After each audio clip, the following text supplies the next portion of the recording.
Hello and good morning po sa inyong lahat. Another round na naman po tayo ng local recruitment activity ng jackliner, mga kaibigan. May mga ilan na mga bagong aplikante, mga kaibigan. Ito yung mga nagsasanay sila dito. Mga nagsasanay. Yung mga training. May mga ongoing training sessions, mga kaibigan. May mga after ng kanilang employment. So yung employment process kasi lahat naman kasi ay pumasa. According to Kuya Sunny Marasigan, mga kaibigan, it's marami po tayong aabangan. Later on, marami tayong aabangan. Kaya dyan po kayo, mga kaibigan. Mag-break o mag-preno, ano? Maayos change gear o mangambyo, no? Bale, nandito tayo sa turbina. Siguro mag-rotate tayo. Papunta tayo ng Santa Rosa, no? Santa Rosa, tsaka yung sa Kabuyaw. Yan. Babalik tayo. Siguro mag-ano lang tayo, service road, para malaman natin kung talagang okay kang driver, ano? Yan. Service road tayo. Okay. Kaway, mga driver. Start na tayo, ano? Bawal yung tutok masyado, ha? Kailangan smooth tayo. Bawal yung tutok. At bawal yung masyadong dikit sa kapwa sasakyan, ano? Okay? Sige, ingat. Maraming salamat. Magandang umaga po ulit. Paalala po, mga driver mong friend. paalala po, mga kaibigan. Yan. Ang Telma brake, huwag maiiwan sa uno. Yan. Isagad, o di kaya i-off mo na muna. I-off mo na sagad. I-off ng sagad, alam naman Pag natin. ginamit, i-off na sagad. Kapag ginagamit sa mga pagkakataon na nating magmaneho. Paalala, Telma brake, walang maiiwan sa uno. Sagad. Pag ginamit, walang maiwan sa uno, sagad yung off, ha? Sagad ang loob, Off! sagad yung off. Off sa Telma brake. Yan. Nung araw, nung bata pa ako, exhaust brake ang inabot ko. Yan. Good.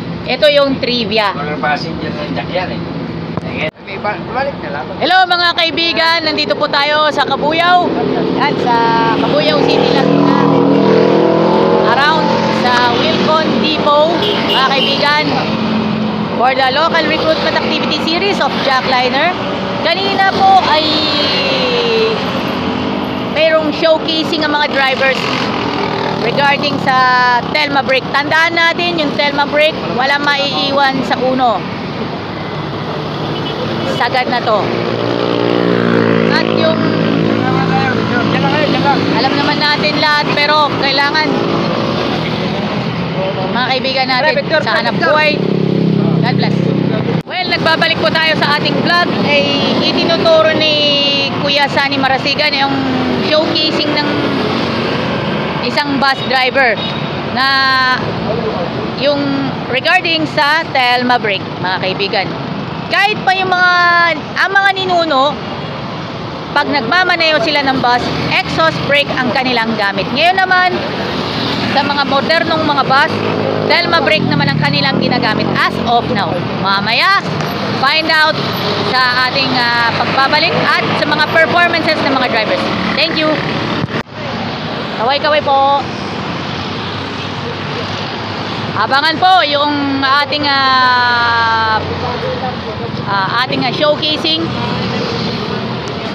showcasing ng mga drivers later on. Pagbalik, alam naman natin yan. Ngayon, proceeding po sa employment ng mga panibagong driver at konduktor. Sasalang na naman po tayo dyan. And of course, another batch po. Good luck po sa ating lahat. Hello guys, magandang umaga po sa inyong lahat. Nakasakay po tayo sa service vehicle.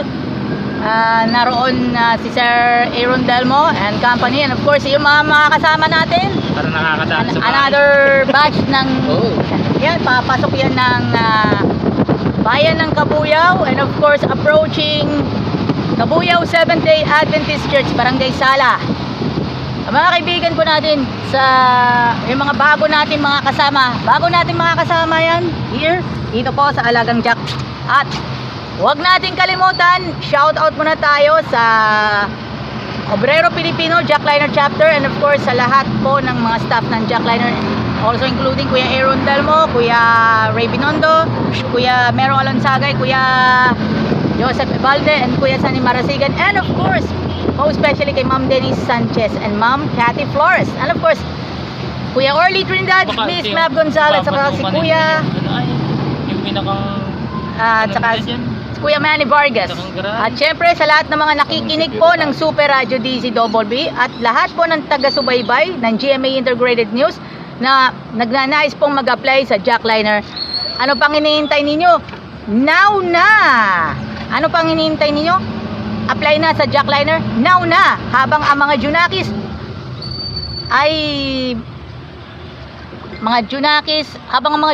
mag audition kayo sa GMA Sparkle GMA Artist Center. Now na! Tatay, nanay, tito, tita, pamangkin, pinsan, apply na kayo sa Jackliner. Now na! Walang bicycle. Screwdriver, Philips Pro, Lucy, 1314 na back-range may open. Sa mga emergency na gamitan. Kasi sa driver, hindi ang pinto na luwag. Kaya-kaya ng driver yun. Pigpitan, yung pinto. Yung pagtawag mo sa mekaniko. Di ba? Kailangan natin yung mga ganang bagay. Emergency na gamitan. Tapos na mag-apprentice, pag wala ka noon, hindi ka magbibigyan na biyahe. No? Samahan mo na rin ng early warning device. Ha?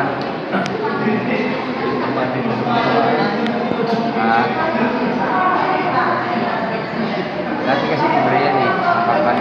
Pabaya yung mga driver, yung mga una pang driver. Yung panahon pa ni Kuko-Kuko yun. Kailangan pala sa rin, walang device.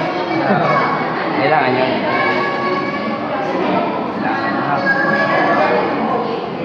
Early warning device. Dati libre yun.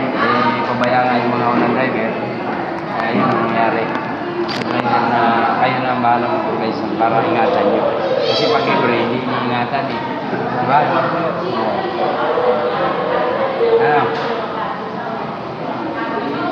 Sabi pag sa inyo, pagbaba mo sa bus, uwi sa bahay nyo yun. Oo. Eh, sarili nyo yun eh. Iwanan nyo na lang basta. Kasi dati kasi sa kumpanya, pagbaba, iwanan sa bus. Sa paano ibang driver. Wala. Balik wala na. Kala pag sarili nyo, iingatan nyo talaga yun.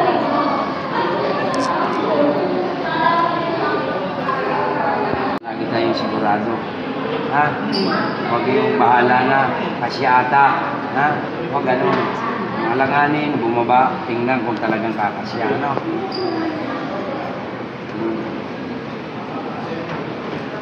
Hindi naman ang isang goal. Estimate mo sa sarili mo kung kaya mo umuwi, kung kaya mo makuha yung oras mo. Ganun lang yun. Pero pag malapit ka lang, pag ganito ka gusto mong pahinga lang, kahit malapit ka lang, huwag ka umuwi para makuha mo yung oras mo lang sa bus. Hindi ka na natulog sa bus. Ang kalimitan talaga dyan, yung mga driver, conductor, sa bus na itutulog. Pero pagka gusto mo naman umuwi, magpaalam ka lang sa dispatcher. Kasi wala na akong dali. Eh, malayo po yung paloob ko yung sa amin, kaya walang mag-aabang. Ganun lang. Sasabi na lang sa dispatcher. Wala namang kung hiling namang hiling mong magpaalam. Kaya pinipili ko po sa sakali mong ganun na nakakagawa ko yung mga Pwede. Ako, tiyawang ako eh. Doon ko na biyahe. Pero sa loob ng isang taon, mabibilang ang uwi ko, tiyawang lang ako. Mabibilang lang ang uwi ko. Nauwi lang ako pagka-ambas ko yung general pick-up. Kasi pag general pick-up, pinakamababang bilang doon sa shop ng mga araw. Ay, hindi mo kasi ako na biyahe mo. meron din po doon ko yan. Lahat na terminal meron.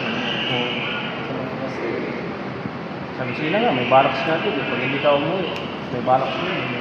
Ganito, wala ka dito. Barracks. Dito lang, niliguan. Kabuyao Retail Plaza. Nandito po tayo sa 4th floor mga kaibigan. Dito nasa gawa ang local recruitment activity ng Jackliner. Nakikita naman natin mula 3rd floor, and doon yung 2nd floor, saka yung ground floor mga kaibigan. Kabuyao Retail Plaza. Okay mga kaibigan, magandang hapon po sa inyong lahat. Ako po si Joyan Montilla. Maulan po dito sa Cabuyao City, Laguna. Dahil po ang pinagdausan po ng local recruitment activity ng Jackliner ay sa looban at sa bayan po ng Cabuyao. Cabuyao Retail Plaza, 4th floor mga kaibigan.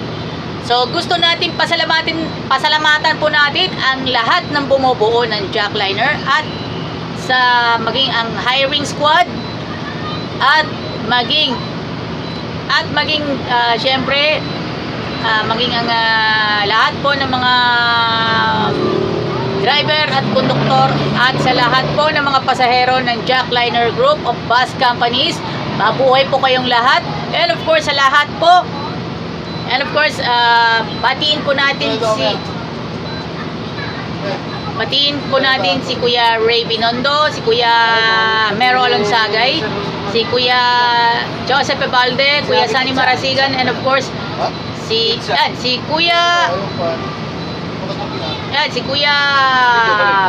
Marnie Santa Maria, and of course si Kuya Ramil Almonte, maging si Kuya Willie Dungan, and of course Kuya Frederick Rada. At ito po ay ilang araw na lang po at ilang oras na lang po ng ating paghihintay ay sasapit na po ang araw ng Sabat. Siyempre ang araw ng Sabat, ito yung pinaka-reward sa atin. Ito yung pinaka-reward sa atin, at siyempre para sa ating lahat, ito ay bilang pagpapasalamat sa poong may kapal. At tayo po, lagi po tayo mag-iingat, lalo na po sa mga drivers na aking mga nakakasama po ngayon. Thank you. Ito, mukbang po. Mukbang. Yan po. Mga lahat po ng mga driver, maraming salamat po. At kayo po ay naging parte ng aking mga vlog. Maraming salamat po. And of course, batiin natin si Kuya Orly Trinidad, si Luisito Santos, at babatiin ko ang dalawang batch ng local recruitment activity ng Jackliner na babatiin ko sa araw ng linggo, ultimate ceremonial coffee toast. Alas 5:30 ng hapon sa darating na araw ng linggo. Maraming salamat sa inyong pagsubaybay. Ako po si Joy Ann Montilla. Maraming salamat po sa inyong lahat. Pagpalain po tayo ng pong may kapal. At shout out din po. Thank you very much Jackliner. Thank you very much GMA Integrated News Super Radio DCWB Barangay Alas 97.1, and of course ang GMA Entertainment Group and Yulol. At syempre si Boy Boy Palaboy. Ayan, Kuya Bitoy, Michael V. Ayan, at huwag nating kalimutan NCAA Season 99 gaganapin sa MOA Arena. Opening ceremonies alas 2 ng hapon at mapapanood po via television sa GMA at sa GTV. Kung gusto ninyong manood ng live papunta ng Mall of Asia Arena, kung gusto niyo manood ng NCAA live opening ceremonies sa September 24, all you have to do, sakay na po kayo sa Jackliner bus. Kung kayo po ay galing ng Lucena, galing po ng Turbina, galing po kayo ng Santo Tomas, ang Alaminos, Laguna, galing po kayo ng Chaong, Sariaya, and of course kung kayo po ay manggagaling ng Cabuyao or manggagaling po kayo ng Balibago, Santa Rosa, Binyan, Pasita, and San Pedro papuntang LRT Buendia. Mga kaibigan po, At eto na po, i-enjoy ang inyong araw sa NCAA Season 99. Hanggang dito na lang po mga kaibigan. Joyan Montilla, maraming salamat sa inyong lahat. God bless us all. Mabuhay ka hanggang kailan mo gusto.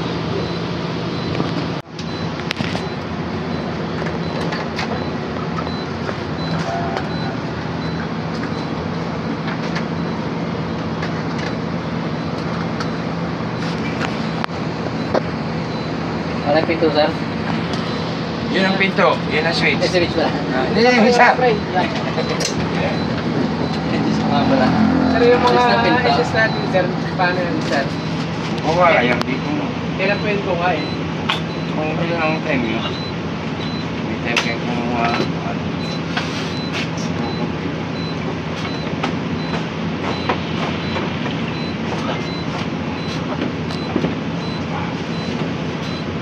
Dapat ang tayo. Sumay.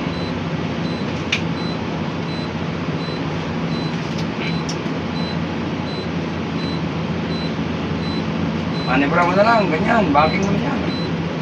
Kaya lumayo.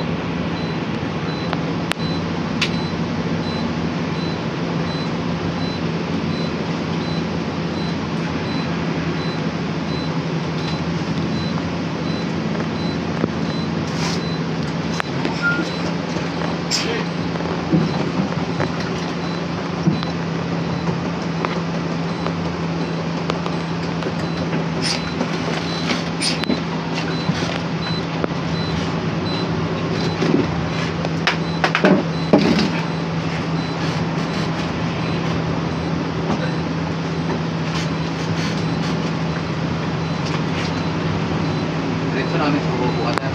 Ha? Diretso namin sa bubukas. Oo. Buwa kayo bukas ha. Pag ako sinipag, nandito. Hindi Ilang naman. oras, sir, bukas? Wala, mga nasitin. Doon na kayo. 7. Doon na kayo. Maaga si Sir Tony. Sir, mga pala ganyan, mga anong oras pili mo sa ano, ano po, Tanawan. Pagkabi po. Ba, uwi ka ba ng Katanawan? Hindi, Tanawan po. Dito lang sa mga Oo. mga oras po na natin. Oo, alas 4. Pangabot na pa yun doon. Sakay ka na ng ba? Alas 4. Oo, alas 4. Alas ka sa inyo.